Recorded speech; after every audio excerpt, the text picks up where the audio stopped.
మనమందరం ఒక పెద్ద భ్రమలో బతుకుతున్నాం. డబ్బు అంటే కేవలం నోట్లే అని, లేదా బ్యాంక్ అకౌంట్‌లో కనిపించే నంబర్‌లే అనుకుంటాం. కానీ నిజానికి ఈ ప్రపంచం ఒక ఆర్థిక యుద్ధ క్షేత్రం.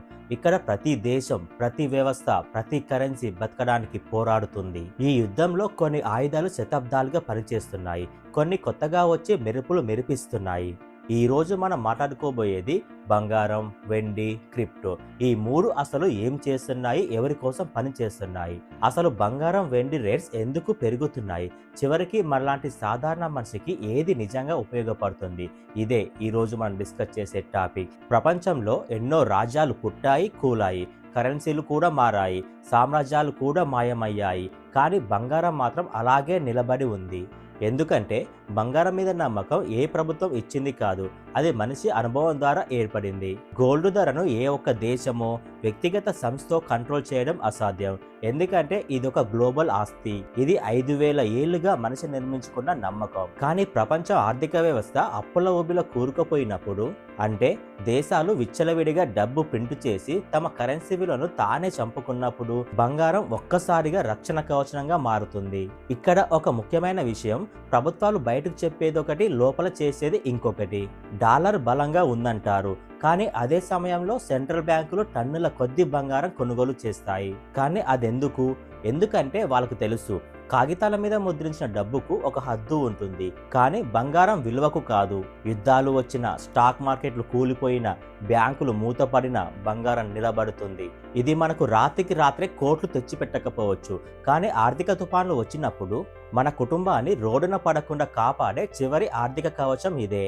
అయితే లాస్ట్ 1 ఇయర్ నుండి బంగారం ఎందుకు పెరుగుతుందో సింపుల్గా చెప్పడానికి ట్రై చేస్తా. క్లియర్గా వినండి. గత సంవత్సరం నుండి బంగారం పెరగడానికి ప్రధాన కారణం ఒక్కటే కాదు, 4 పెద్ద భయాలు ఒకేసారి పనిచేశాయి. మొదటిది, ప్రపంచ ఆర్థిక వ్యవస్థ మీద నమ్మకం తగ్గడం. చాలా దేశాలు అప్పుల్లో మునిగిపోయాయి. అప్పులు తీర్చడానికి కొత్త సంపద సృష్టించకుండా ఉన్న కరెన్సీనే ఎక్కువగా ప్రింట్ చేశాయి. ఫలితం ఏంటంటే డబ్బు చేతిలో ఉన్న విలువ తగ్గిపోయింది.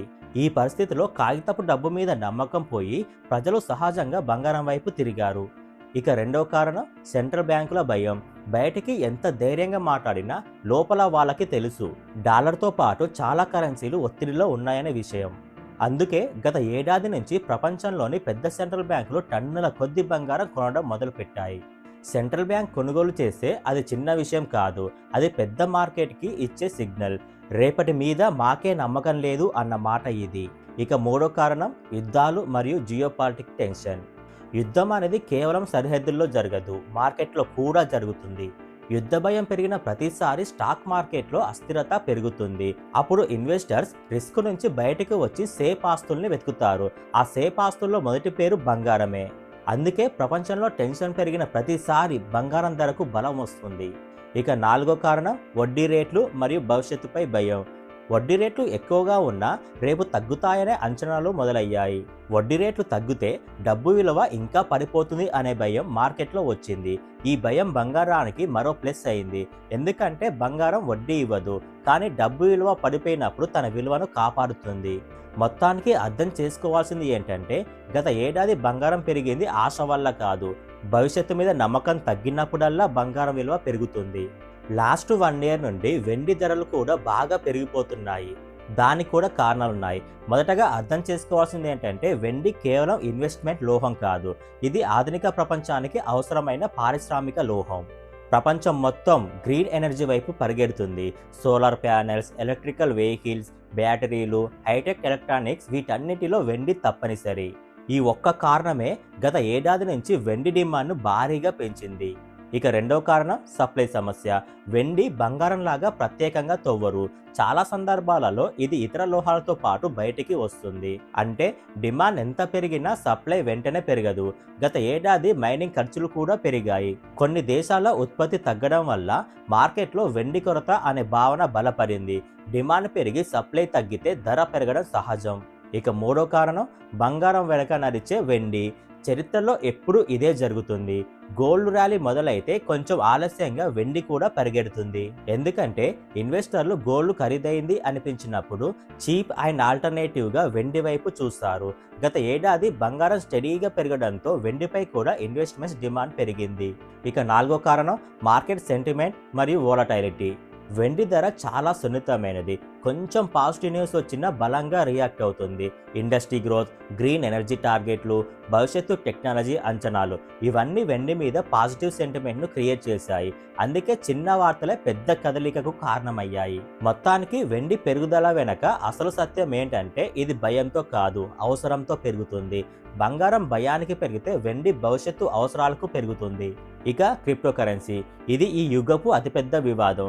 కొందరికి ఇది భవిష్యత్తు, మరికొందరికి ఇది పెద్ద బుడగ. బంగారం ప్రకృతి మీద ఆధారపడితే క్రిప్టో పూర్తిగా మ్యాథమెటిక్స్ మీద, కోడింగ్ మీద ఆధారపడుతుంది. క్రిప్టో యొక్క అసలు ఆలోచన ఏమిటంటే ప్రభుత్వాల నియంత్రణ లేని డబ్బు, మధ్యలో బ్యాంకులు లేకుండా, సరిహద్దులు లేకుండా ట్రాన్సాక్షన్. ఈ ఐడియానే యువతను, రిస్క్ తీసుకునే ఇన్వెస్టర్లను ఆకర్షించింది. కానీ ఇక్కడ ఒక భయంకరమైన నిజం ఉంది. క్రిప్టో ధరలు విలువ మీద కాదు, భావోద్వేగాల మీద నడుస్తాయి. ఒక దేశం నిషేధం విధిస్తే కుప్పకూలుతుంది. ఒక ప్రముఖ వ్యక్తి ఒక్క ట్వీట్ చేస్తే చాలు ఆకాశానికి ఎగిరిపోతుంది. ఇది ఒక స్థిరమైన వ్యవస్థ కాదు, అది ఒక సెంటిమెంట్ మార్కెట్. అందుకే క్రిప్టో బంగారానికి ప్రత్యామ్నాయం కాదు. ఇది high risk high reward bet మాత్రమే. ఇది ఒక్కసారిగా మీ సంపదను 10 చేయగలదు. అదే సమయంలో ఒక్క నిర్ణయంతో 0 కూడా చేయగలదు. క్రిప్టోలో గెలిచిన వాళ్ళు వార్తల్లో కనిపిస్తారు, కానీ ఓడిపోయిన లక్షల మంది మౌనంగా ఉంటారు. ఇప్పుడు అసలు ప్రశ్న, మనం ఏం చెయ్యాలి? బంగారం కొనాలా, వెండి కొనాలా, లేక క్రిప్టోలో దూకాలా? తెలివైన వాడు ఎప్పుడు తన గుడ్లన్నింటినీ ఒకే బుట్టలో పెట్టడు. అతనికి తెలుసు, సంక్షోభం వచ్చినప్పుడు బంగారం ప్రాణం కాపాడుతుంది.